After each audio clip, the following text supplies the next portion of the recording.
All right, I think let's get started because the longer we wait, then it's going to push more sessions later and later. So let's get started, and I think I can see the numbers going up, so it looks like people are joining as we speak. So over to you, Chirag. Okay, thank you. Thank you, Fiona.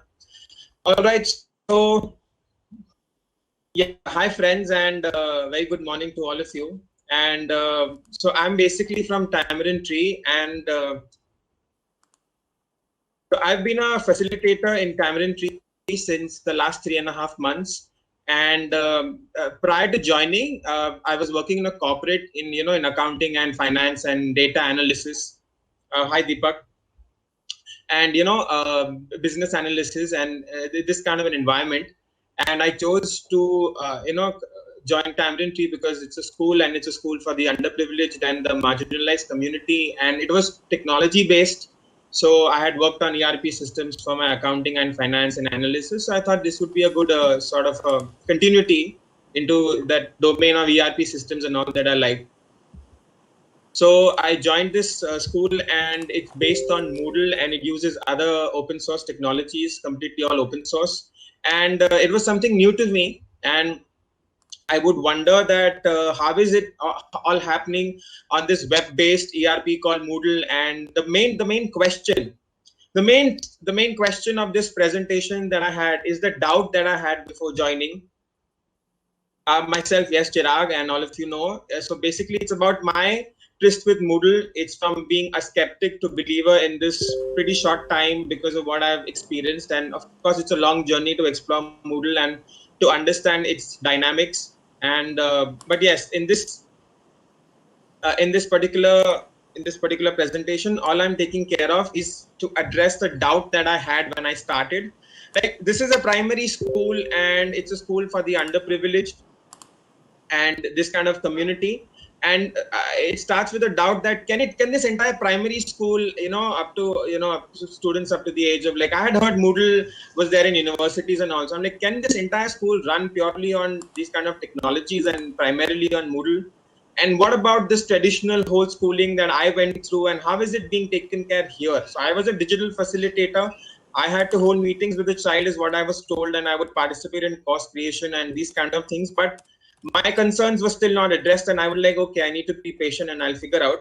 So what are we going to do in this little presentation here is in this section, all I've taken. So I had these questions. First is in where is the teacher? I'm addressing the point that what about content delivery? The questions I had in terms of my experiences that I had in school, in terms of my teacher delivering, instructing, her teaching strategies, the feedback, and all those things that I had in real time with my teacher. What about that? Second part, in collaboration, in terms of what I had in my school, in terms of my collaboration and my interactions with my friends and those kind of activities. What about that in this school? These were my questions. And last, about assessments. Okay, I knew that it's possible to have these quizzes with MCQs and fill in the blanks and all, but there were more different kind of assessments that we had to test different cognitive abilities in my school that I would wonder how is it being taken care here. And last, I'm going to talk about the scheduler, which is like something for which helps in facilitating the children. And the last part is about the data and this changing times, and 2 kinds of modeling is just the last thought. So I'll begin with the doubt that I've discussed. Like, can a school, that too for the underprivileged and these kind of students from these kind of communities, run on technology and like Moodle? How is it, like, what's happening there? Okay, so first part is like, where is the teacher? That was something I would wonder. And what I'm doing is I'm sharing certain experiences that I had on the Moodle platform, that behind which are strong pedagogical principles and thoughtful strategies, which is something I'm assuming are taken care of, especially when we think about schooling and all. So we assume that yes, the teacher knows what he needs to do. So all that, yes, when we are as course creators in Moodle, we are told that primarily Moodle is just a tool. You have to be very specific in terms of your teaching strategy, in terms of the objective of the lesson, in terms of the learning outcomes that we want. And then I would think, okay, well, that's fine. Like, we'll manage that. That's a traditional, teacher's responsibility. But what about how is Moodle going to support? So you see that in my school, we had these lectures, instructions, interactions, presentations, illustrations, demonstrations from the teacher, the questioning and the feedback, and all of this, what would happen in this Moodle environment? Okay, like any of you just have to think about your schooling and everything you did. And now we are here in a school that is students come, they sit on their Moodle platform. We are in somewhere else and doing what we need to do. Sometimes, yes, we need to meet physically also. So what's happening? So as you see, it turned into audio, video, animations, simulations. H5P opened up a whole new world of interactives. We had text-based pages, live classes, and something to do with AI, which I'm going to show you. So the question was, where is the teacher? Okay, now let's have a look. All of you can see that I'm just sharing certain examples from our LMS that which are demonstrating this concern of where is the teacher. So here we see that we have a simple assignment in English, or a simple reading assignment where the child has to read, and we are dealing with different kinds of learners: auditory learners, kinesthetic learners, visual learners. So we have these different mediums that Moodle supports. Here Moodle supports an audio and a text. I'm like, okay, this is good. This is starting to be something I'd expected, but what about more? Okay, so here we can see that we have these animations that we can make, and we can also upload it onto the Moodle platform as videos, interlace it with other texts and audios on the page, on the learning page. Yes, Rajan, the age group of these students is, yes, it starts from pre-primary. Basically, Moodle starts from, I think, class 1, and I'm in the secondary section, so I deal with students from class 4 to class 10. So class 8 primarily, and now even 9 and 10 in our school. So these are our school kids. Age would be around 6 years to 14 years is the age, as Rajan is asking. So this is our school, a normal school. Now, so where is the teacher? So as I showed you, we had these options of text-based, audio-based animations. Then what I see was we can create our own videos. This is the videos that we have to create as course creators. We can upload it onto the Moodle platform as videos. We can record lectures, and the question that, can this school run purely on the Moodle platform and the child is only there, and whatever we need to do has to go through the platform. So can it support this kind of a thing? And such questions in terms of assessments and future, I'll reach there. So you see that this is an example where we have our videos. Going further, we have these demonstrations that we do. Again, we can put up our videos that is visible here. And after we have these demonstrations and illustrations, we have simulations.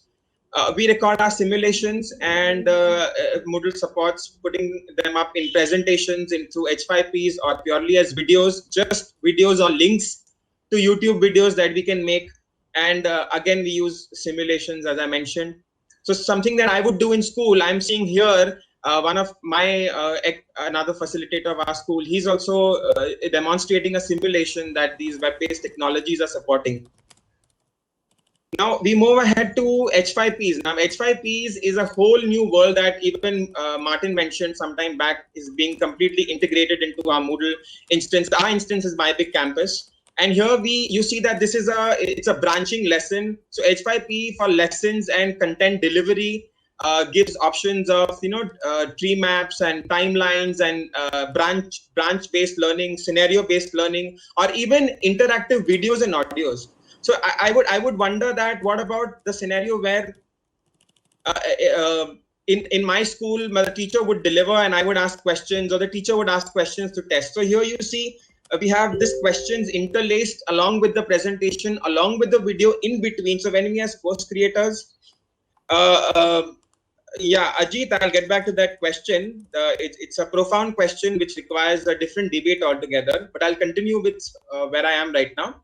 So we have these, we can interlace these questions while the student is, going through the video or through the presentation that we create to test the child. And these questions could be of various forms to test either recall or application and these kind of cognitive metrics. And in terms of where is the teacher, I'm still there. We have these again H5Ps that allow another instance of, all these dots that you see are different kinds of interjections that we put so that the child is alert, awake, answering in branching scenarios. He gets redirected if he gets it wrong. So whatever we do in class is getting translated here very thoughtfully that we need to do. and it engages the students, and I'm reaching to the grading and the assessments. And last instance of where is the teacher?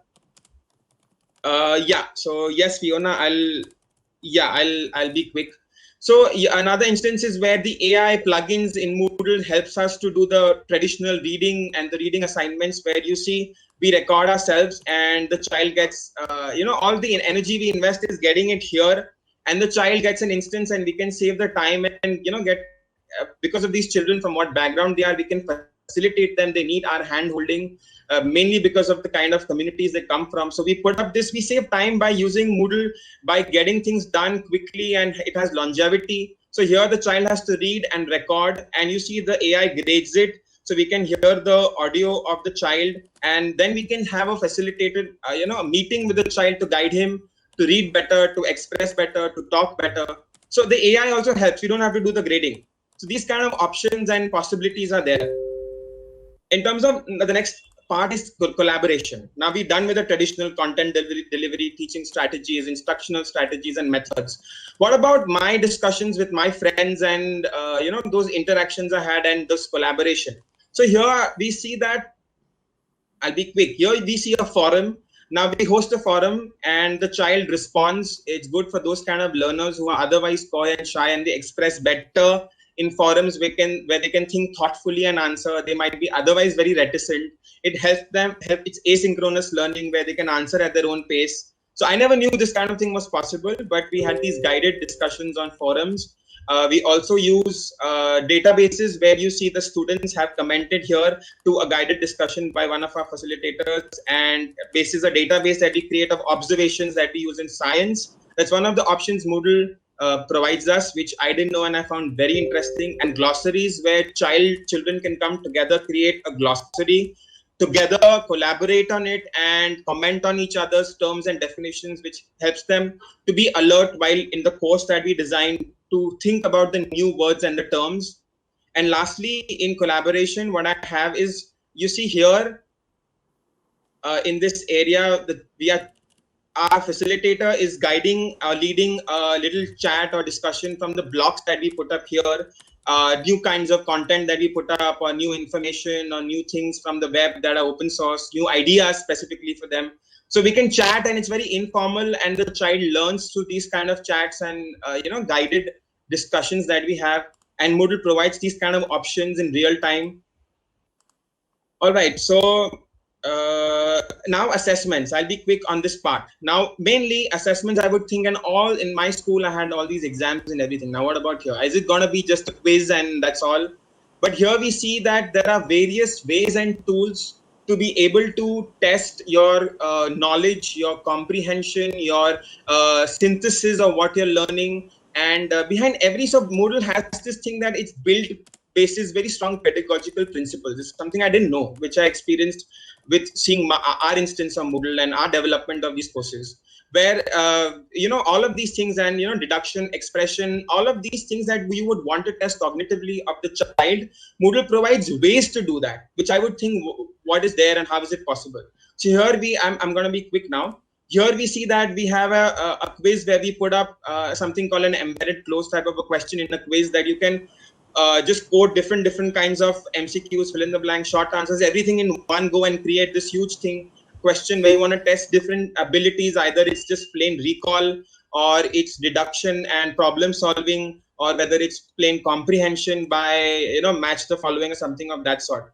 And I move forward to the quiz. As I mentioned, there are various question types that you see here that are possible to test different kinds of cognitive abilities that we would want to test, whether it's true or false, match the following, and essay writing, anything that you can think is possible. Even here, the child, now these are assignments where the child is gonna see a picture-based story and he has to write. Now we want the child to write, and he submits as an online text, and we can grade it, we can annotate the grading, we can write over on his page, we can give feedback, we can record ourselves, we can record the audio, which I did very recently, even my video as a feedback.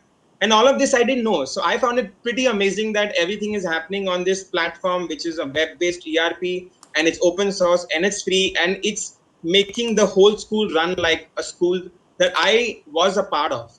And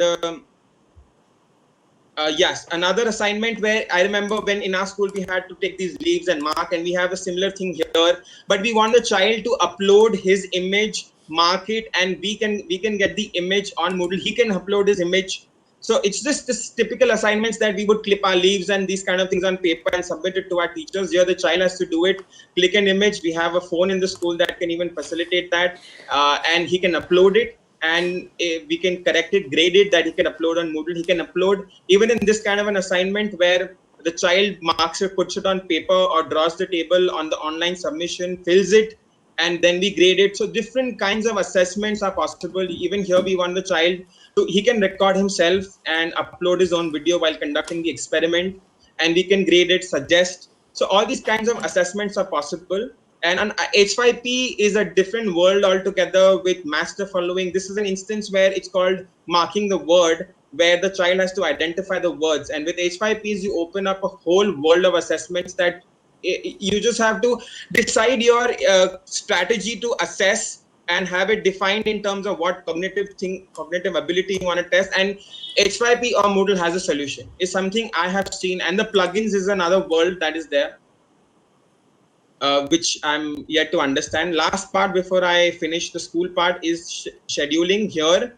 It's an add-on that I really love, where we schedule meetings with the child. Here, these are the students. These are it's us as facilitators, and we have these meetings to, it's a traditional part of the school where we have to guide the student. We have to ensure that he's on track. What is he doing? Whether he has doubts, we have to resolve the doubts. So we just put it. The child sees in his calendar, and we meet at our location or we meet online. I'm reaching there. One last part in terms of the schooling. Yeah, I have 2 minutes. I'll be done. Dynamics of data is something I would want to mention. Is something an add-on. So I came from this data analysis background, and also I'm like, where is the data? I want to see the data that's being generated. So, and it's really interesting to see that. Look here, it's very interesting. Here you see the entire result of your quiz that you hosted. You just identify questions where the most students have gone wrong, and you decide a strategy. Or you see collective responses. So you had this quiz, and it was a general quiz on geography. And we saw the collective responses of all the students across questions to get an overview, and we decided the feedback session. In one instance, I'm getting an entire overview of all the responses which are subjective in an essay writing question. And all we need to do is have a small session to guide the students. And this kind of data analysis is like, I just love it. And of course, you can see the views, how many views the child is having across each page. So if we have a test, oral test is something we take over and above. So I see the back end of the child. Has he seen that page? The test is 3 days later. I'm like, oh, I've seen. You've not seen the page. Please go and take a look. Don't miss the quiz. Review your quiz. So when I take a test, I see he's not seen this. So I'll ask the question from that page only. So I find this very interesting, which is something was not there in traditional schooling. And of course, the logs that you see here, how many times the course page is being hit by the student. So if I see for a long time he's not accessed the read alouds or maybe intermediate English. So it's just a part of my job to tell him, okay, please access it. I send him a message, and he's like, okay, I'm gonna go ahead with it.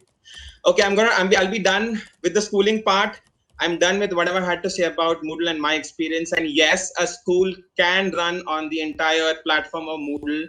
And it's much more than this, but I just had to give a little background on what I've experienced. Now, in these changing times, surprisingly, I had to facilitate physically. Now, our school has actually gone truly virtual, where I have to meet because of this situation in our world right now, completely digitally on the big blue button, which is a plugin, which is a part of our LMS. And whatever facilitation I would do physically, I have to do it from here. So it opens a whole world of possibilities where students can join from anywhere and volunteer to help these students who need that kind of a facilitation. Yeah, Fiona, I'm done. I'm not more than a minute. And yeah, a few classes that we take with even outside students hosted on Moodle and Big Blue Button. And a last thing is, before I end, 10 seconds more, is 2 kinds of Moodling. Okay, we have 2 kinds of Moodling here. One is the Moodle that I am on the interface where I'm Moodling. And the last part is with our children. Another meaning of Moodle is this slow-paced, enjoyable tinkering and experimenting, which leads to creativity and insight, is what we want our students to experience. So 2 kinds of Moodling that goes on in our school. And yeah, thank you for your patience. Thank you, everyone. Okay, great. Thank you, Chirag. Sorry to keep you on such a timeline, but thank you for your contribution. I just want to let everybody know that Nicole's session, which was supposed to be the next one on the list, has actually been recorded. So we will share the recording from that session with you all later. So the next session that's actually going to be running is the one from Ballistic. So for those of you